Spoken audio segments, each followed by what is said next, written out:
മുത്തശ്ശനും മുത്തശ്ശിയും സംസാരിച്ചുകൊണ്ടിരിക്കുകയായിരിക്കും. മുത്തശ്ശിയാണെങ്കിൽ മുത്തശ്ശനോട് പറയുന്നുണ്ട്, ഇദ്ദേഹം ഡോക്ടറെ കാണാൻ പോയ സമയത്ത് ഞാൻ ദൈവത്തിനോട് പ്രാർത്ഥിക്കുകയായിരുന്നു ഇദ്ദേഹത്തിന്റെ അസുഖമെല്ലാം മാറണേ എന്ന്. എന്നാ അതൊന്നുമല്ലല്ലോ നടന്നത്. ആര് പറഞ്ഞു? എല്ലാവരുടെ ആഗ്രഹം പോലെ തന്നെ എൻ്റെ എല്ലാ അസുഖവും മാറി. എന്താ ഇദ്ദേഹം പറയുന്നേ? എനിക്ക് മനസ്സിലാവുന്നില്ലല്ലോ. എനിക്കിപ്പോ ഒരു അസുഖവും ഇല്ല. പൂർണ്ണമായും എൻ്റെ അസുഖം മാറിയെന്നാ ഡോക്ടർ പറഞ്ഞത്. ഡോക്ടറിന് പോലും ഒരു അതിശയായിരുന്നു. ഇദ്ദേഹം പറയുന്നത് ശരിയാണോ? എന്നിട്ടെന്താ ദേവിയാനിയും ജയനൊക്കെ ചോദിച്ചപ്പോ അസുഖം അതേപടിയാണെന്ന് പറഞ്ഞത്? അത് ഇന്നത്തെ കാലത്ത് എല്ലാ കുടുംബത്തിലും ഓരോരോ പ്രശ്നങ്ങളുണ്ട്. അതേപോലെ തന്നെ നമ്മുടെ കുടുംബത്തിലും ഉണ്ട്. ഇപ്പം എൻ്റെ അസുഖം പൂർണ്ണമായി മാറിയെന്ന് എല്ലാവരോടും പറഞ്ഞു കഴിഞ്ഞാൽ അപ്പോൾ ഈ വീട്ടിലെ പ്രശ്നം കൂടുകയുള്ളൂ. അതുകൊണ്ടാ ഞാൻ ഡോക്ടറോട് ഇക്കാര്യം ആരോടും പറയരുതെന്ന് പറഞ്ഞത്. ഇദ്ദേഹത്തിന്റെ അസുഖം കൂടിയെന്നറിഞ്ഞ ജയനും ആദർശമൊക്കെ ഡോക്ടറെ വിളിക്കും. അപ്പൊ പിന്നെ അവർക്കത് വല്ലാത്ത സങ്കടാവില്ലേ? കുറച്ച് സങ്കടപ്പെട്ടാലും ചില കാര്യങ്ങൾ മറച്ചു വെക്കുന്നത് തന്നെയാ നല്ലത്. എന്തായാലും ഇതറിഞ്ഞപ്പോ എനിക്ക് ഒരുപാട് സന്തോഷായി എന്ന് മുത്തശ്ശി പറയുന്നുണ്ട്. പിന്നീട് കാണിക്കുന്നത് ജയനെ ആയിരിക്കും. ജയന്റെ അടുത്തോട്ട് ദേവിയാനി പതിയെ വരുന്നുണ്ട്. ദേവിയാനിയുടെ മുഖം കാണുമ്പോൾ ജയൻ ചോദിക്കുന്നുണ്ട്, എന്തുപറ്റി? നീ എന്തെങ്ങനെ ആലോചിക്കുന്നേ? ഞാൻ എന്താ ആലോചിക്കാനാ? ഞാൻ ആലോചിക്കുന്നതേ എനിക്ക് ലിവർ തന്ന പെൺകുട്ടിയെക്കുറിച്ചാ. എനിക്ക് ആ കുട്ടിയെക്കുറിച്ച് ആലോചിക്കാനാ ഇപ്പം ഏറ്റവും കൂടുതൽ ഇഷ്ടം. എനിക്ക് ആ കുട്ടിയെ കാണണമെന്ന് ഞാൻ ജയേട്ടൻ്റെ അടുത്തും ആദർശിൻ്റെ അടുത്തും ഒരുപാട് നാളായില്ലേ പറയാൻ തുടങ്ങിയിട്ട്. എനിക്ക് ആ കുട്ടിയെ കാണണം. കാണണ്ട എന്ന് ഞാൻ പറഞ്ഞില്ലല്ലോ. സമയാവട്ടെ, അപ്പം നിന്നെ കൊണ്ടുപോയി കാണിക്കാം. അല്ല, ആ കുട്ടിയുടെ പേരെന്താ? ഇത് കേൾക്കുമ്പോൾ ജയനൊന്ന് ഞെട്ടുന്നുണ്ട്. നയന എന്നല്ലേ?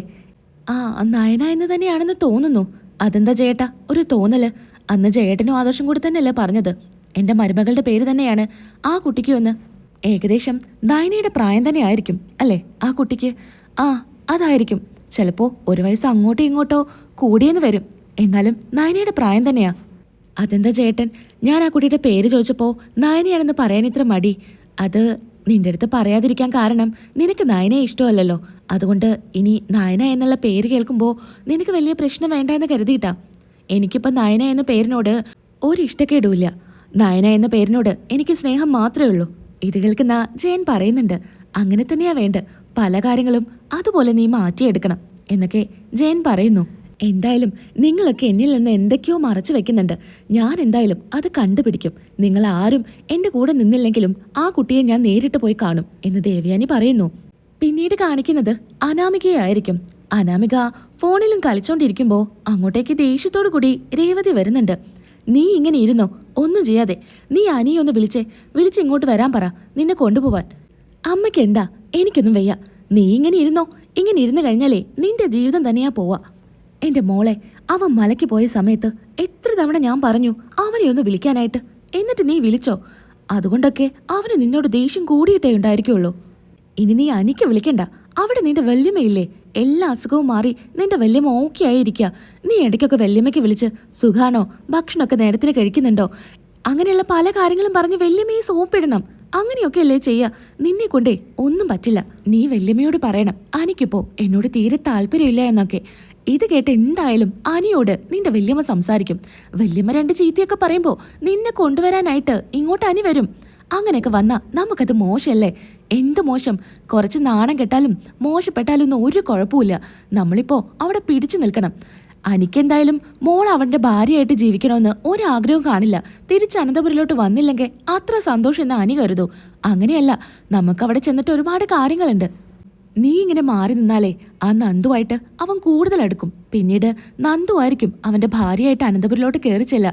എന്തായാലും മോളുടെ സ്ഥാനം വിട്ടുകൊടുക്കരുത്. കുറച്ചു നാള് നമ്മൾ അവിടെ പിടിച്ചു നിൽക്കണം.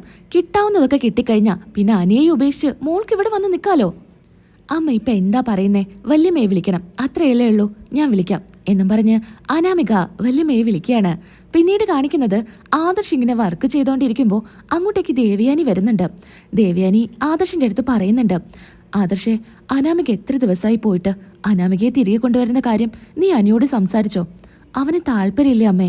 അതെന്താ അവന് താല്പര്യമില്ലാത്ത? നിന്റെ ഭാര്യയെ കൊണ്ടുവരാൻ നിനക്ക് വലിയ താല്പര്യമാണല്ലോ. അപ്പൊ പിന്നെ നീ പറഞ്ഞു മനസ്സിലാക്കണ്ടേ? ഇത് കേട്ട് ജാനകി വരുന്നുണ്ട്. അല്ലെങ്കിൽ ഏട്ടത്തി, അവൻ പറയില്ല. അവന്റെ ഭാര്യയ്ക്കും ഭാര്യയുടെ ചേച്ചിക്കും അനാമിക മോൾ ഇങ്ങോട്ട് വരുന്നത് ഒട്ടും ഇഷ്ടമല്ലല്ലോ. അതുകൊണ്ട് അവൻ എന്തായാലും പറയാൻ പോകുന്നില്ല. എന്തൊക്കെയാ ഇളയമ്മ പറയുന്നേ? അതൊന്നും കരുതിയിട്ടല്ല. അനിക്ക് അവളോട് തീരെ താല്പര്യമില്ല. എന്നാലുവേ അനിയുടെ ഭാര്യ, അതുകൊണ്ട് അവളെ ഇങ്ങോട്ട് കൊണ്ടുവരണം. അവൾ എന്താ ചെയ്തത്? എളയമ്മയുടെ മുൻപിൽ വെച്ചിട്ട് തന്നെയല്ലേ വയ്യാതിരിക്കുന്ന നയനയെ തള്ളിയിട്ടത്. അതിന് മാത്രം എന്ത് വയ്യായാ അവൾക്കുള്ളത്? അതൊന്നും എനിക്കിപ്പോൾ പറയാൻ പറ്റില്ല. അങ്ങനത്തെ ഒരു സാഹചര്യമായി പോയി. അവൾ ആ വീട്ടിൽ പോയി നിൽക്കുന്നുണ്ടെങ്കിലേ അവളുടെ സുഖത്തിനായിട്ട് പോയി നിൽക്കുക, പണിയൊന്നും ചെയ്യാതെ വെറുതെ ഇരിക്കാനായിട്ട്. ഇളമേ, നയന ഈ കുടുംബത്തിന് വേണ്ടി എന്തൊക്കെ കാര്യങ്ങളാ ചെയ്തേന്ന് ഞാനിപ്പോൾ പറയുന്നില്ല. അങ്ങനൊരു സാഹചര്യം, അതുകൊണ്ട് മാത്രം.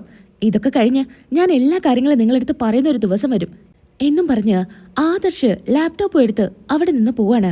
ഈ സമയത്ത് ജാനകി ദേവയാനിയോട് പറയുന്നുണ്ട്, എടത്തി, അവൻ എന്തായാലും ആനിയോട് പറയാൻ പോകുന്നേയില്ല. അവന് അനിയും അനാമികയും സന്തോഷമായിട്ട് ജീവിക്കുന്നതേ ഇഷ്ടപ്പെടുന്നില്ല. അതുകൊണ്ടാ. എന്താ ജാനകി നീ പറയുന്നേ? അവൻ അങ്ങനെയൊക്കെ ചിന്തിക്കോ? എനിക്ക് അനിയും ആദർശമൊക്കെ ഒരുപോലെ തന്നെയാ. എന്റെ മോനെ പോലെ തന്നെയാ ഞാൻ അനിയെയും കാണുന്നേ.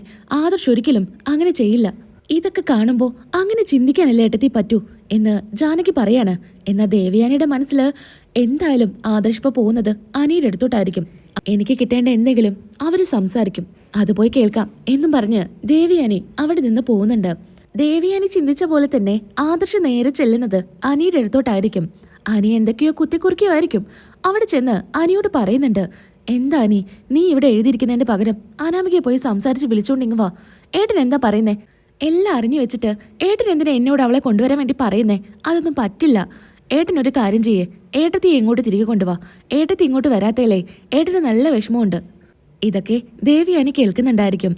ഏട്ടത്തിയെ കുറിച്ച് ഇവിടെ ആർക്കും ഒന്നും അറിയാത്ത കാരണ ഏട്ടത്തി ചെയ്ത ത്യാഗത്തിനെ ഏട്ടത്തിയെ എത്രയും വേഗം തിരികെ ഇങ്ങോട്ട് കൊണ്ടുവരാ ചെയ്യണ്ടേ. ഏട്ടനാദ്യം അക്കാര്യത്തില് ഒരു തീരുമാനം എടുക്ക്. ഏട്ടത്തി വന്നാലേ എനിക്കൊരു സന്തോഷം ഉണ്ടാവൂ. ഏട്ടൻ എന്താ അതൊന്നും മനസ്സിലാക്കാത്തെ? ഞാൻ എന്ത് പറയാനാ ആദർശേ? അതൊക്കെ നടന്നോളും. ഇപ്പൊ നിന്റെ കാര്യം ആദ്യം ശരിയാക്ക്. നീ എന്തായാലും അനാമികയെ പോയി വിളിക്ക്. ഏട്ടാ, ഒരിക്കലും ഞാൻ അവളെ പോയി വിളിക്കില്ല. അവൾ വരച്ച വരയിൽ നിൽക്കാനൊന്നും എന്നെ കൊണ്ട് പറ്റില്ല. അവളുടെ സാരത്തുമ്പില് തൂങ്ങി നടക്കുന്ന ഭർത്താവാനാ അവളുടെയും അവളുടെ വീട്ടുകാരുടെയും ആഗ്രഹം. അതൊരിക്കലും നടക്കാൻ പോകുന്നില്ല. ഇന്ന് നടന്ന കാര്യം തന്നെ ഏട്ടൻ അറിയുന്നല്ലേ. നന്ദുവിന്റെ അവസ്ഥയ്ക്ക് കാരണം അവര് തന്നെയാ. അങ്ങനെ ഒരു ക്രിമിനൽ മൈൻഡുള്ളവളെ കൂടെ എങ്ങനെയാ ഞാൻ ജീവിക്കുക? എനിക്ക് ഒരിക്കലും പറ്റില്ല ഏട്ടാ അവളെ വിളിച്ചോണ്ട് വരാൻ.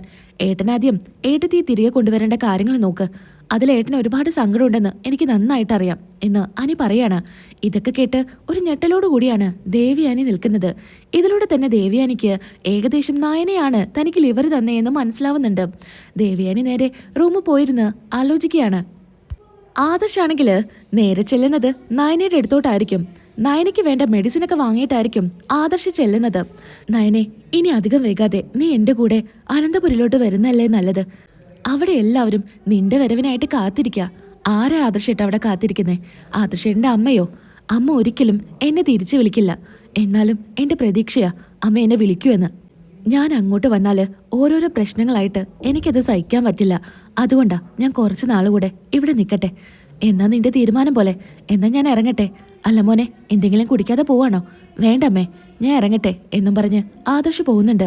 ഈ സമയത്ത് കനകയാണെങ്കിൽ പറയുന്നുണ്ട്, മോളെ, ആദർശിന് ഒരുപാട് സങ്കടമായെന്നാ തോന്നുന്നേ. അല്ലെങ്കിലും ഞാൻ അങ്ങോട്ട് ചെന്നാ ആദർശേട്ടനാ അമ്മയുടെയും എൻ്റെയും ഇടയും കിടന്ന് ഒരുപാട് സങ്കടപ്പെടുക. അതുകൊണ്ടാ ഞാനിപ്പോൾ അങ്ങോട്ട് പോവാത്തെ. കുറച്ച് സങ്കടപ്പെട്ടാലും അത് സാരമില്ല എന്ന് നയന പറയാണ്. പിന്നീട് കാണിക്കുന്നത് ജയൻ ഇറങ്ങാൻ നേരത്ത് അങ്ങോട്ടേക്ക് ദേവയാനി വരുന്നുണ്ട്. ഒരുങ്ങി വരുന്ന സമയത്ത് ജയൻ ചോദിക്കുന്നുണ്ട്, നീ എങ്ങോട്ട് പോവാനാ? ഞാൻ മാത്രമല്ല, ജയേട്ടനും എൻ്റെ കൂടെ വരണം. ആ പെൺകുട്ടിയെ കാണാൻ, ആ കുട്ടിയുടെ വീട്ടിലോട്ട്. നീ എന്താ പറയുന്നേ? ആ കുട്ടി അവിടെ ഇല്ല എന്നല്ലേ പറഞ്ഞത്? എനിക്ക് എന്തായാലും അങ്ങോട്ട് പോയേ പറ്റൂ. എനിക്ക് എന്തായാലും ആ കുട്ടിയുടെ വീടെങ്കിലും കാണിച്ചു തരണം എന്നൊക്കെ ദേവയാനി പറയുന്നു. ഈ സമയത്ത് അങ്ങോട്ടേക്ക് മുത്തശ്ശനും മുത്തശ്ശിയും വരുന്നുണ്ട്. എങ്ങോട്ടാ ദേവയാനി? നീ എങ്ങോട്ടാ പോകുന്നേ? എനിക്ക് ലിവർ തന്ന പെൺകുട്ടിയെ ഒന്ന് കാണണം, അതിനായിട്ട് പോവാ. ദേവയാനി, നിന്റെ അസുഖം പൂർണ്ണമായിട്ട് മാറിയിട്ടില്ല. കുറച്ച് റെസ്റ്റ് കൂടെ വേണം. നീ ആവശ്യത്തിന് അമ്പലങ്ങളിലേക്കൊക്കെ പോകുന്നുണ്ട്. ഇതുപോലെ യാത്രയൊക്കെ ഒഴിവാക്കുന്നല്ലേ നല്ലത്. എനിക്ക് യാതൊരു പ്രശ്നവുമില്ല. എനിക്ക് ആ കുട്ടിയെ കണ്ടേ പറ്റൂ. നിങ്ങളൊക്കെ എന്തിനാ എന്നിൽ നിന്ന് ഓരോന്നും മറച്ചു വെക്കുന്നേ? ആ കുട്ടിയെ കാണിച്ചു തന്നാൽ എന്താ നിങ്ങൾക്ക് പ്രശ്നം എന്നൊക്കെ ദേവയാനി ചോദിക്കുകയാണ്. അതൊക്കെ സമയമാകുമ്പോൾ നിനക്ക് കാണിച്ചു തരുമെന്ന് മുത്തശ്ശൻ പറയുന്നുണ്ട്. ഈ സമയത്ത് ജയനും പറയുന്നുണ്ട്, എനിക്ക് ഓഫീസിലെ അർജന്റായി എത്തണം, ഒരു മീറ്റിംഗ് ഉള്ളതാ. ഞാൻ ഇറങ്ങാൻ വേണ്ടി നിൽക്കുമായിരുന്നു അച്ഛാ. എന്നാൽ ഞാൻ ഇറങ്ങട്ടെ. വേണ്ട, എനിക്ക് ആ കുട്ടിയെ കാണണമെന്ന് ശാഠ്യം പിടിക്കുകയാണ് ദേവയാനി.